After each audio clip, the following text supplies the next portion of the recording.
Hey, Clint, before we let you go, I'm mighty interested in the trajectory of programs and then looking back, what brought a program to where they are right now. So, for example, Jimbo Fisher wins a national championship at Florida State. Things went sour in his personal life. He also, Mm. missed on some things there at Florida State. He leaves. The roster's depleted. Two coaches later, it takes 6, 7 years for Mike Norvell to make it happen, get them back on their feet. With Georgia, they were in a good place with Mark Richt. So I think Mark Richt gets a bit discarded by a Mm. lot of college football fans. He finished in the top 10 more than half of his seasons at Georgia.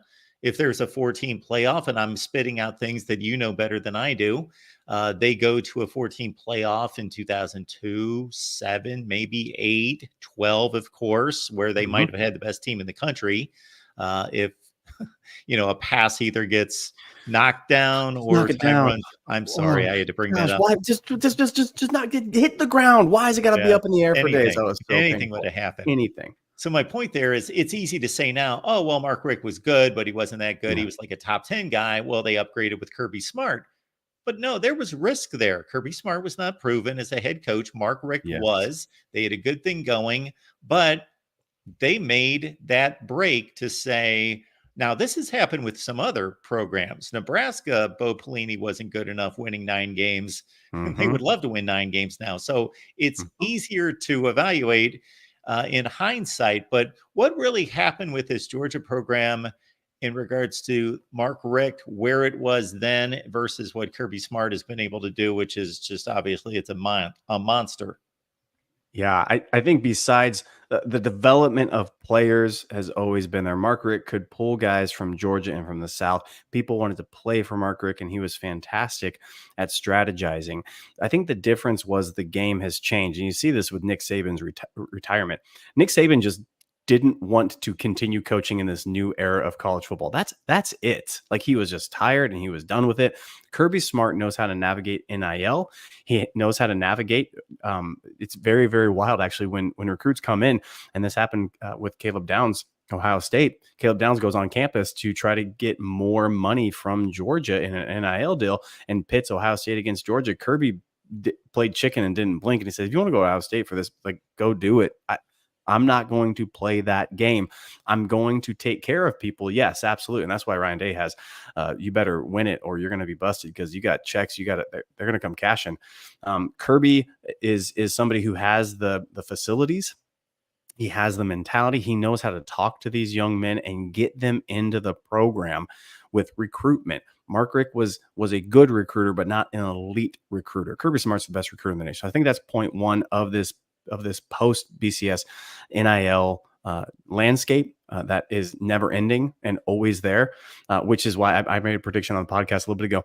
Kirby Smart is not making it to the age that Nick Saban did. No college football coaches, unless regulation comes, unless we start mandating actual dead periods, not fake dead periods, unless we actually say, no, we're going to no longer Wild West this thing, these coaches cannot survive. It is literally a 24/7, 365 process with these recruits and with these programs, and that's unsustainable.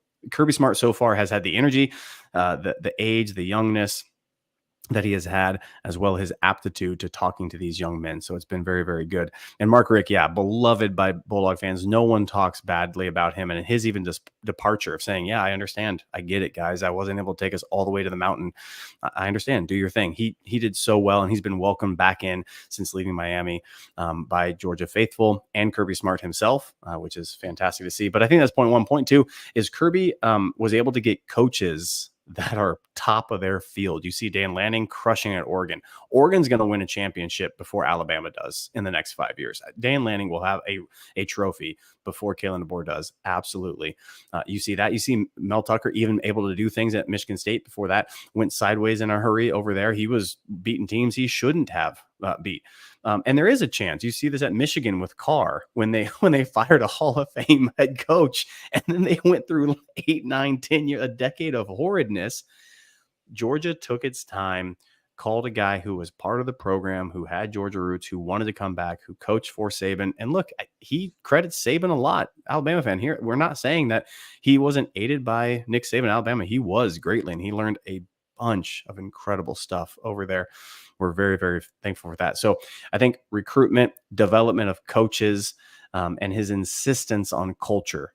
You hear his speeches; they're stuff of legend. You hear his little he thinks a year ahead, and he comes up. Burn the boats is something that he gave a couple of years ago. That was his thing. Keep chopping, and it's this moniker that he does. So I think he understands the culture of college football and college and young men a great deal. It's not just X's and O's. He hires a Mike Bobo to do that very, very well.